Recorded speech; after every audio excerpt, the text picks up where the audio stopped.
આ સંસ્કૃત આપણે શીખવાના છીએ અને સંસ્કૃત ભાષા શીખતા પહેલા વાક્યને શીખવું પડે, શબ્દને શીખવું પડે અને શબ્દ પહેલા પણ આ ભાષાને જાણવા માટે વર્ણ અતિ જરૂરી છે. માટે વર્ણ શ્રેષ્ઠ પ્રકાર અને વર્ણનો વિચાર કરવો એ પણ અતિ જરૂરી છે કે વર્ણનો જ્ઞાન વિના શબ્દોને જ્ઞાન ન થઈ શકે. શબ્દના જ્ઞાન વિના વાક્યનો જ્ઞાન અપૂર્ણ થાય. વાક્યના જ્ઞાન વિના ભાષા ન મળી શકે. માટે આ જે છે તે શબ્દ એટલે વર્ણ વિચાર અતિ જરૂરી છે. વર્ણ જે છે એ વર્ણોનો સંબંધ વર્ણ વિચાર છે એ વર્ણ અતિ જરૂરી છે. તો વર્ણ સંસ્કૃત ભાષામાં વર્ણ બે પ્રકારના વર્ણ છે. એક સ્વર વર્ણ અને બીજો વ્યંજન વર્ણ. સ્વર વર્ણ અને વ્યંજન વર્ણ એ સ્વર વર્ણ 14 છે અને વ્યંજન વર્ણ 33 છે. આમ કુલ મળીને 47 વર્ણો છે. ખાસ દરેકને એટલું ખાસ ધ્યાન રાખજો, સમ્યક જ્ઞાન છે અને જ્ઞાન છે. એ જ્ઞાનમાં આપણે જ્ઞાનાવરણીય કર્મનો બંધ ન થાય એનું ખાસ ધ્યાન રાખજો. એટલે જ્ઞાન હંમેશા વિનયથી જ શોભે છે. આ વાક્ય આપણે નાનપણથી આપણે સાંભળતા આવીએ છીએ કે જ્ઞાન વિનયથી જ શોભે, વિનય વિના જ્ઞાન શોભે નહીં. અને જ્ઞાનની પ્રાપ્તિમાં જેટલું આપણે વિશેષ પ્રકારનો ઉપયોગ રાખીએ તેટલા જ પ્રમાણે થાય. કોઈ ખાતા ખાતા, પીતા પીતા, સૂતા સૂતા, ચાલતા, ઊંઘતા આ પ્રમાણે જ્ઞાન લેવું એ જ્ઞાનાવરણીય કર્મોનો આ જ્ઞાન આપણે જે મેળવીએ છીએ ને એ જ્ઞાનાવરણીય ક્ષયોપશમના કારણે છે. કેટલાક એવા પણ માણસો છે જેને માત્ર એ જ્ઞાન જે છે એ જ્ઞાનનો એક અક્ષર પણ નથી આવડતું. એક અક્ષર પણ જેને વાંચતા નથી આવડતું એમાં કારણ કોઈ હોઈ શકે તો એકમાત્ર કારણ છે જ્ઞાનાવરણીય કર્મ. અને એ જ વસ્તુ હવે આપણને આટલું પુણ્યના કારણે આ મળેલો છે.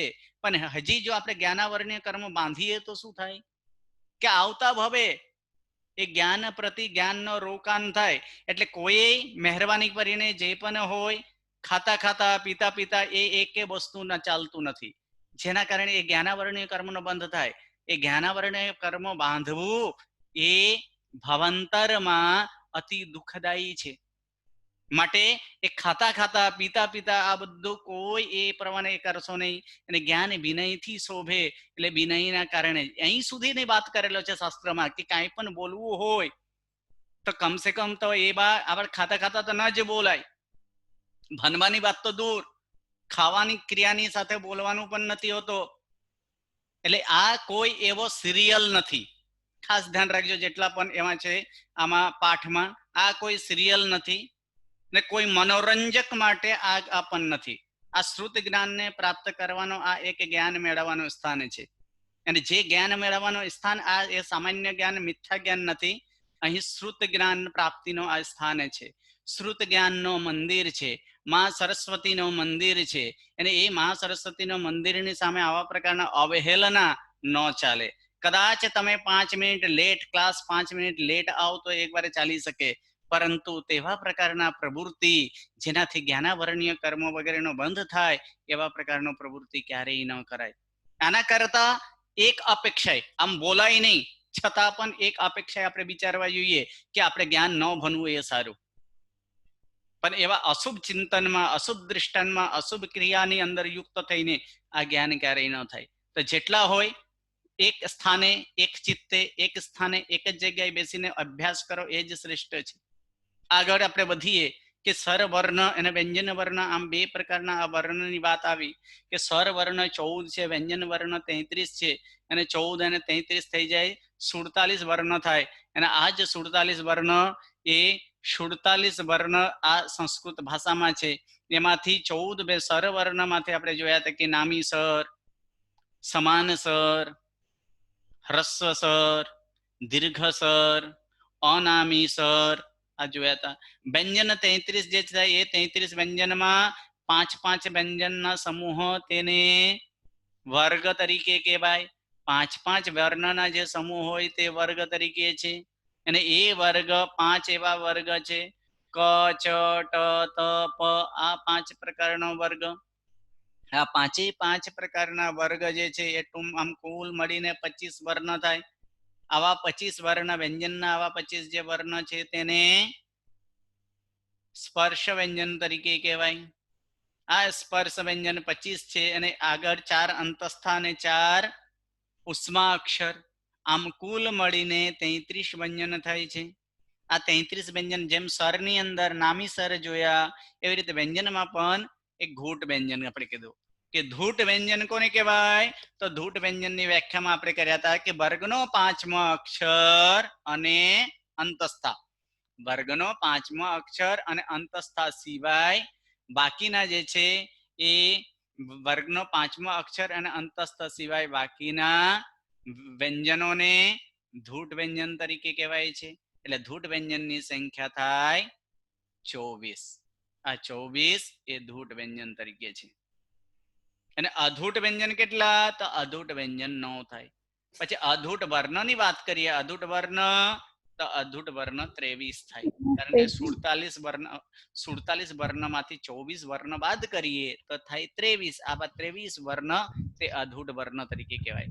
આગળ હવે વધીએ કે ધૂટ પછી હવે આવે છે અઘોષ અને ઘોષવાન. આપણે જાણીશું અઘોષ અને ઘોષવાન. તો સૌ પ્રથમ અઘોષને જાણી લઈએ કે અઘોષ કોને કહેવાય. તો અઘોષની વ્યાખ્યામાં કહે છે કે વર્ગનો પહેલો બીજો અક્ષર. વર્ગનો દરેક વર્ગનો પહેલો બીજો અક્ષર.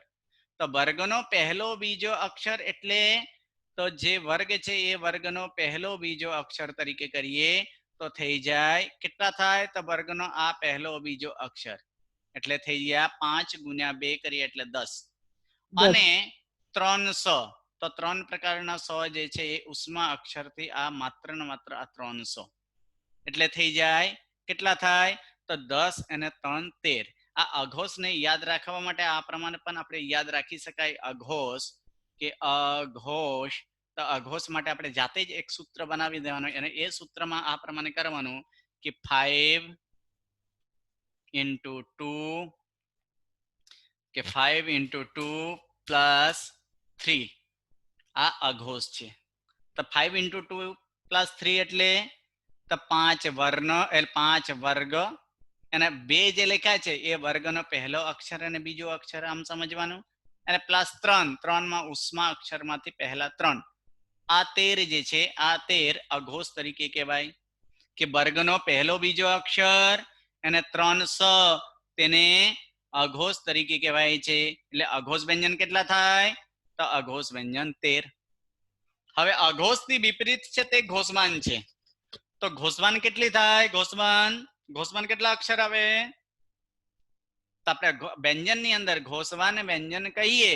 અઘોષ વ્યંજન 13 થયા તો ઘોષવાન વ્યંજન કેટલા થાય? 20. ઘોષવાન વ્યંજન એની અંદર 20 આવી જાય. કેમ કે આપણે 33 વ્યંજન છે 33 માંથી 13 માઇનસ કરો એટલે કેટલા રહે? તો આની અંદર 20. આ 20 જે છે 20 આ 20 ને એક ઘોષવાન તરીકે કહેવાય. આ 20 જે છે તે 20 ઘોષવાન છે. આ ઘોષવાન આ 20 તરીકે કહેવાય. તો અહીં આટલું આપણે 20 ને આ પ્રમાણે યાદ નહીં રાખવાનું. આપણે 20 નો યાદ આ પ્રમાણે જ રાખવાનું. તમારે જેમ 5 + 2 કર્યા તો આમાં જેમ પહેલો બીજો અક્ષર કર્યા તો આના બદલે એમાં શું કરવાનું છે કે વર્ગનો ત્રીજો ચોથો પાંચમો અક્ષર અંતસ્થા અને હ યાદ રહેશે.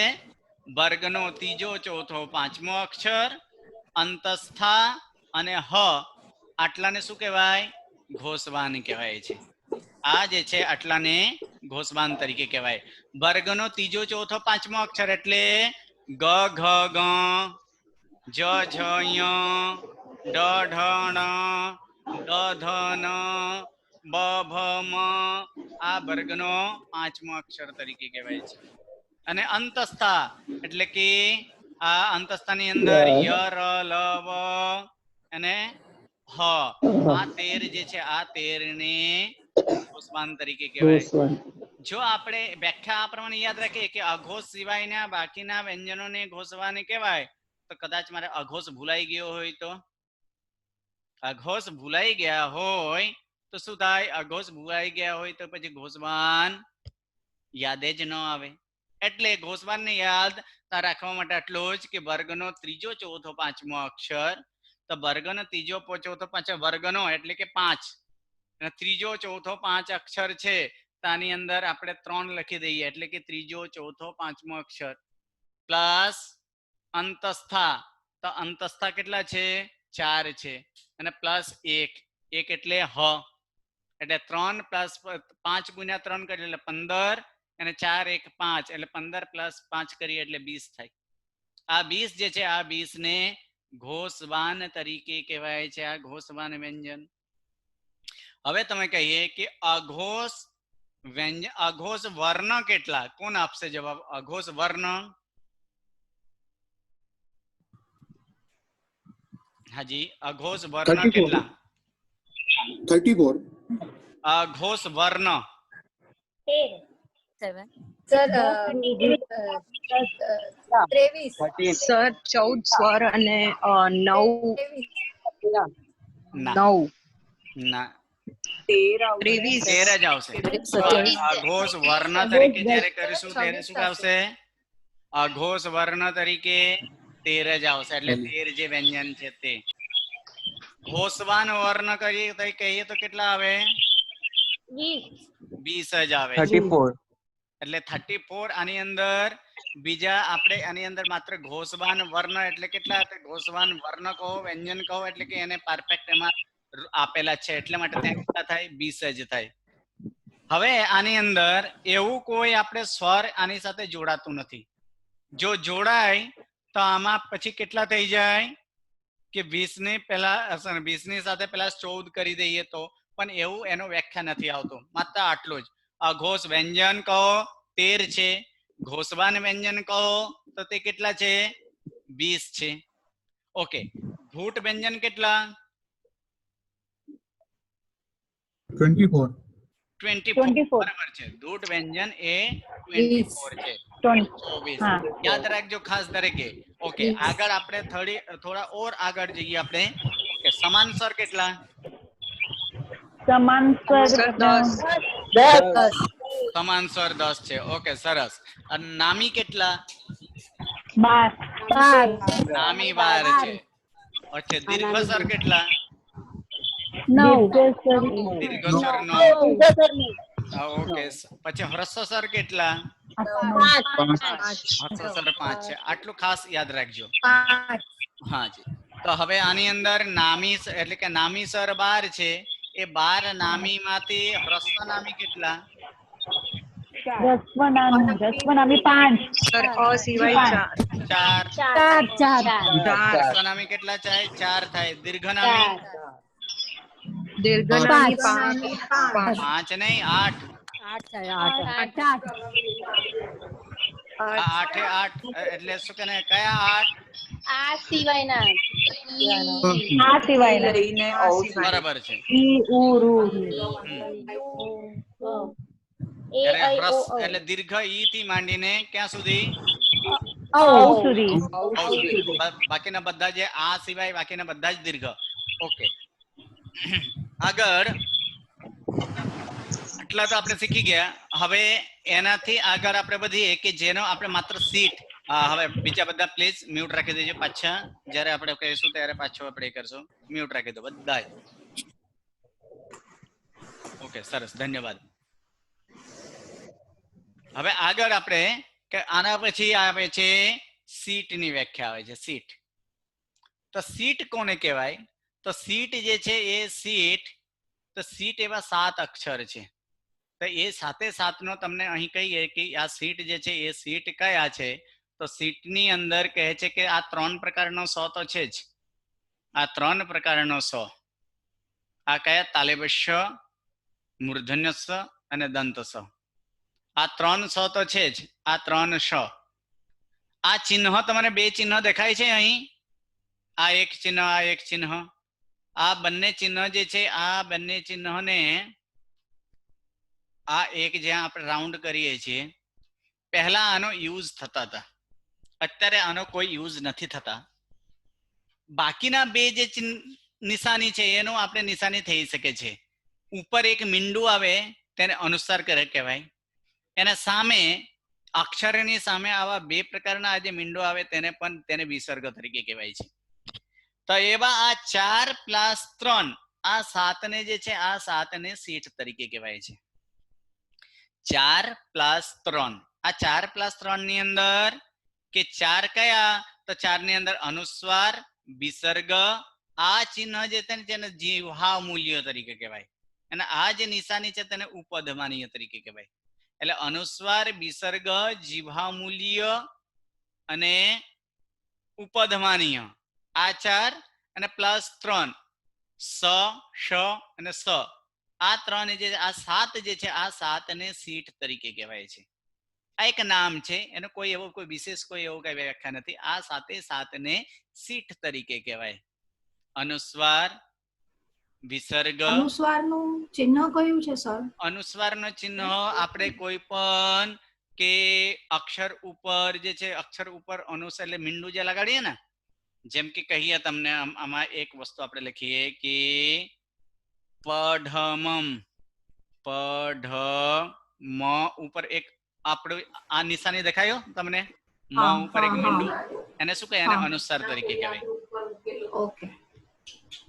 તો આ જે આ 4 જે છે આ 4 પ્લસ તાલિબશ મૂર્ધન્ય સ અને દંત સ આ 7 જે છે આ 7 ને શીઠ તરીકે કહેવાય છે.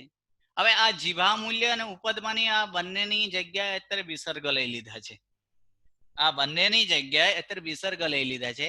પહેલાના સમયમાં એનો ઉચ્ચારણ થતા હતા, હજી એના આપણે કેટલાક ઉચ્ચારણ કરવું હોય તો કરી શકાય. જેમ કે ક અને ખ કે છે, ક અને ખ ની પહેલા જે હોય તો તે આવા આવા પ્રકારના નિશાની તે જીવા મૂલ્યોની નિશાની હોય. અને પ અને ફ ની વચ્ચે જે વાપરાતો હતો તે ઉપદમાનીય હોય. જો આની અહીં તમને એક દેખાશે કે આ દુખમ લખેલો છે, જુઓ આ દુખમ, આની અંદર દુ પછી એક નિશાની છે અને અંત પાતમાં આ જે છે અંત પછી આ નિશાની છે. અત્યારે આ બંને જગ્યાએ કોણ લઈ લીધા છે? આ વિસર્ગ લઈ લીધા છે. જો દુઃખમ આની જગ્યાએ શું કરે છે? અત્યારે દુઃખમ કરે છે. અંત પાત આની જગ્યાએ અત્યારે અંતપાત આવા પ્રકારના થઈ ગયા છે કે આ બે સ્થાને જે છે એ બે સ્થાનની અંદર અહીં આ એવા જીવા મૂલ્ય અને ઉપદમાનીય અત્યારે એનો ઉપયોગ આવતો નથી.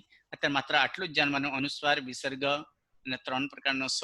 પણ સીટની જ્યારે વ્યાખ્યા આવે ત્યારે તમારે આ સીટની વ્યાખ્યામાં આ 7 ને યાદ રાખવાનું છે. અનુસ્વાર, વિસર્ગ, જીવા મૂલ્ય, ઉપધમાનીય, તાલેબશ્ય, મૂર્ધન્યશ્ય અને દંતસ આ 7 ને સીટ તરીકે કહેવાય છે. હા બોલો બીજલબેન, શું પ્રશ્ન છે? સર આ અંતપાત નું પ્રોનાઉન્સિએશન આમ જ થાય, અંતપાત? અંતપાત થોડું ભારપૂર્વક બોલાય. આગળની અંદર દુઃખમ, દુઃખમ, અંતપાત. સર પણ બોલીએ ત્યારે તો આમ આપણા સેન્ટેન્સમાં વર્બલી તો ખબર ના પડે ને કે આ જીવા મૂલ્ય છે, ખાલી ઓન બુક જ ખબર પડે ને. હા, એને અનબુક કહે છે, પણ એનો ઉપયોગ આપણે રાખવાનો કઈ જગ્યાએ આપણે કરી શકાય કે ક અને ખ ની પહેલા જો આવતો હોય તો તેવા પ્રકારે ક અને ખ ની પહેલા જ્યારે આવે તો તે સમયે વિસર્ગની જગ્યાએ તે ઉપદમાની એટલે જીવા મૂલ્ય કરી શકીએ. અને પ અને ફ ની પહેલા જો આવે તો ત્યાં ઉપદમાનીયનો ઉચ્ચારણ કરી શકાય. પ અને ફ અને ક ને ખ. ઓકે, 4 જ જગ્યાએ સર? હા, માત્ર આ 4 જ જગ્યાએ. એમાંથી ક અને ખ ની વચ્ચે જીવા મૂલ્ય છે અને પ અને ફ ની વચ્ચે ઉપદમાનીય છે. Okay sir, thank you. હાજી. રેડમી કોણ છે?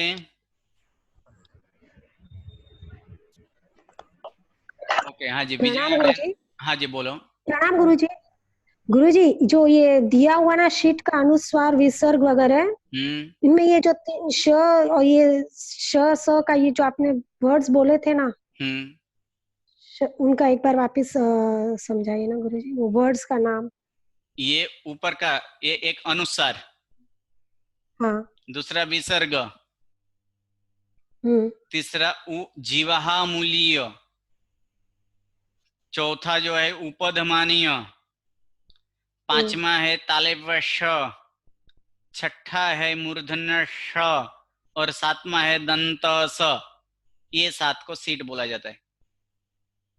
अच्छा, पर गुरुजी इन सब का अलग नाम क्यों दिया गया है, जबकि एक ये भाषा ही है सीखने के लिए, तो इन सबको अलग से विभाग क्यों दिया गया नाम द्वारा? ओके, अलग अलग ऐसे ग्रुप क्यों बनाया गया है इस पर, है ना? हाँ, इनको अलग से नाम से क्यों ओके, अभी बुला रहे हैं ऐसे? अभी तो हम तो जस्ट स्टार्टिंग किए हैं, वर्ण विचार में है ये। आगे जाके एक एक शब्द की सिद्धि करनी है हमें, और सिद्धि करते वक्त इस प्रकार वहां पे कहा जाए कि ह्रस्व नामी सर हो तो उसमें गुण होता है, धूट व्यंजन हो तो उसका तीसरा का चौथा मतलब पहला का तीसरा व्यंजन होता है। तो अब ये बोलेगा कि धूट व्यंजन, तो धूट व्यंजन बोले तो 24 से 24 आ जाता है, नामी सर बोले तो 12 के 12 आ जाता है। तो ये आगे जाके काम आने वाले हैं, इसलिए उनका समूह किया गया है। अच्छा, थोड़ा अक्षर मोटा कराऊं? अक्षर જીવામૂલન હા દેખાશે એટલે જીવામૂલન ચિહ્ન કઈ છે? हेलो, हाँ जी, શું કહો છો? અક્ષર થોડા મોટા દેખાય સ્ક્રીન ઉપર? हाँ, मोटा કરી દીધા છે। હા બસ, હા, થેન્ક યુ। हाँ, શું કહો છો? જીવામૂલ્ય, હા જીવા એને એ જ સમજાતું નતું એટલે થોડો મોટો કરવા જ કીધું। ઓકે,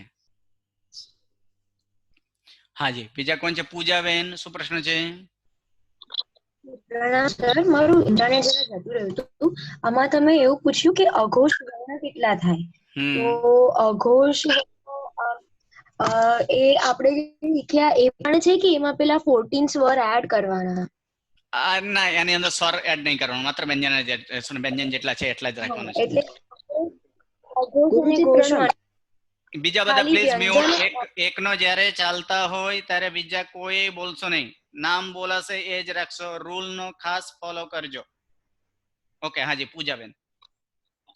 હા, અઘોષ અને ઘોષવાન એ ફક્ત વ્યંજનના જ થાય છે, એમાં સ્વરનો કોઈ રોલ નથી? ના, આમાં સ્વરનો કોઈ રોલ નથી।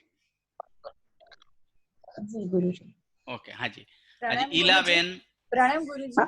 ગુરુજી પ્રણામ। હાજી, નામીશ્વર આપણે 12 કેમ કહેવાય છે? નામી કેમ કહેવાય છે એમને? એનો માત્ર એક સંજ્ઞા છે। ફરી એકવાર કહી દઈએ, આ માત્ર એક ગ્રુપ નો નામ છે, આ નામી થઈ જ આ સંબોધાય છે। કોઈનો નામ કમલ હોય તો કમલ એને શા માટે કહેવાય?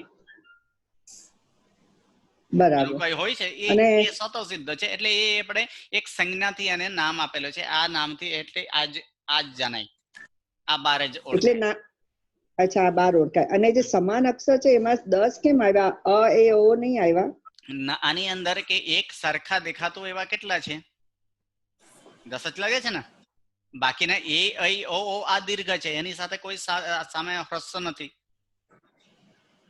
એટલે 10 સમાન અક્ષર અ આ ઈ લેવાનું ને, ઉ ઉ રુ રુ લુલુ એ, તો અ એ ઓ ઓ ઔ નહીં લેવાનું? ના, નહીં લેવાનું, આ માત્ર 10 જ છે આની અંદર। આવું આની અંદર કેમ આમાં કોઈ ન મળી શકે, આ એક સંજ્ઞા આપેલો છે। કદાચ આપણે એને લોજિક થી ઘટાડવા જઈએ તો એવું જ થાય, પણ આ કોઈ શાસ્ત્રમાં કે કોઈ એવા વ્યાકરણમાં પણ લખેલો નથી। માત્ર એટલો એક સમાન હ્રસ્વની સાથે આ દીર્ઘ છે એટલે આ સમાન આપણે કરી શકીએ। હ્રસ્વ અને દીર્ઘ પોતપોતાના, પણ એ ऐ ओ ओ માં કોઈ હ્રસ્વ નથી, બધા ચારે ચાર કેવા છે? દીર્ઘ છે।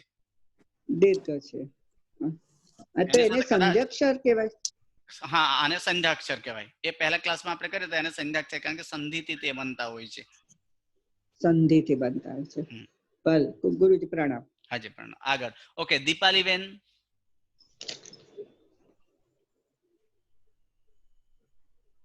દીપાલીબેન। હા, પ્રણામ ગુરુજી। પ્રણામ। કાવ્ય, હેલો, હાજી બોલો।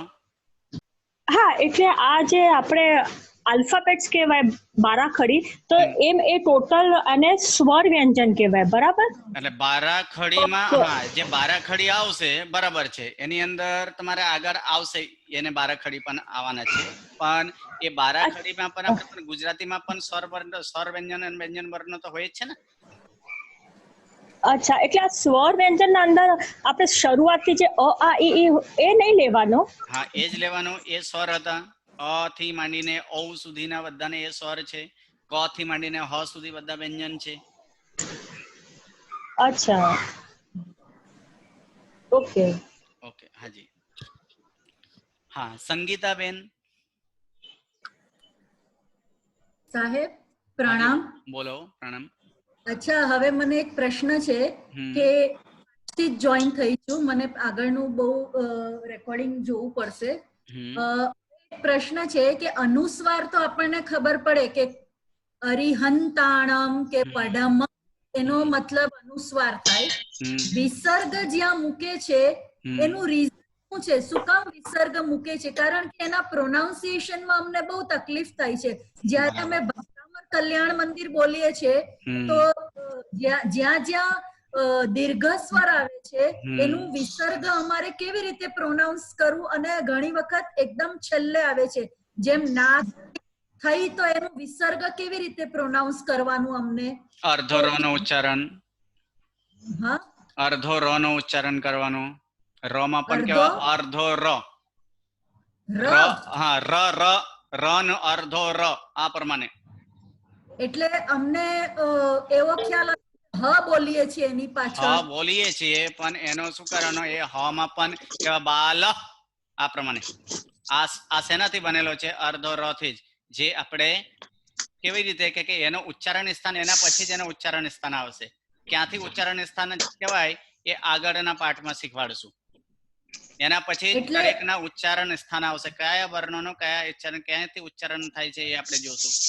જેમ કે અ વર્ણ છે, અ કેવી રીતે બોલાય, ક કેવી રીતે બોલાય, ચ કેવી રીતે, સ પ્રકારના સ છે એનો ઉચ્ચારણ ક્યાંથી થાય, એ બધા જ આપણે ઉચ્ચારણ સ્થાનમાં આપણે જોશું. અચ્છા, તો જ્યારે કોઈ પણ સૂત્રમાં અમે વિસર્ગ આવે તો એમાં ર નો ઉચ્ચાર કરવાનો. આપણે તો મોસ્ટલી બધે હ બોલીએ છીએ. અર્ધો હ. હા, તો ર બોલવાનું કે હ બોલવાનું?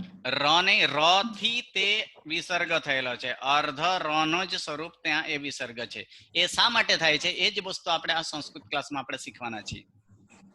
હા, તો અમને બોલવાનું કેવી રીતે? બા લહ બોલવાનું કે બા લ ર બોલવાનું? ર નહીં, હ નો જ અર્ધો ઉચ્ચારણ. એનો જ કીધું ને કે ઉચ્ચારણ સ્થાન આવશે ને નેક્સ્ટ ક્લાસે, એટલે આ પ્રશ્નનો તમને જવાબ મળી જશે.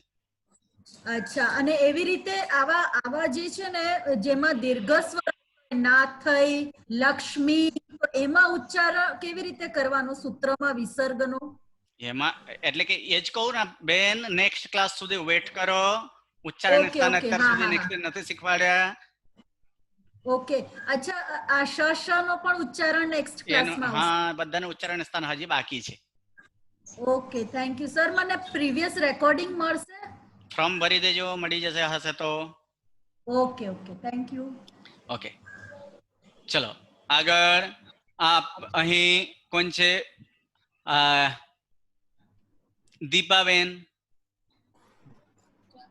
પ્રણામ સર. હાજી, પ્રણામ. સર, આ ઉપદમાં જે છે ને, ઉપદમાં પ અને ફ ની પહેલા તો અંતપાતઃ જે છે, તો અંત પછી જે સાઇન કરેલી છે નિશાની ઉપદમાન્યની, બરાબર, તો એના બીજા એક્ઝામ્પલમાં એનો વિસર્ગ મતલબ નહીં આવે? વિસર્ગ ના, આની અંદર વિસર્ગ આવે. આમાં મિસ પ્રિન્ટિંગ છે, વિસર્ગ આવે ત્યાં.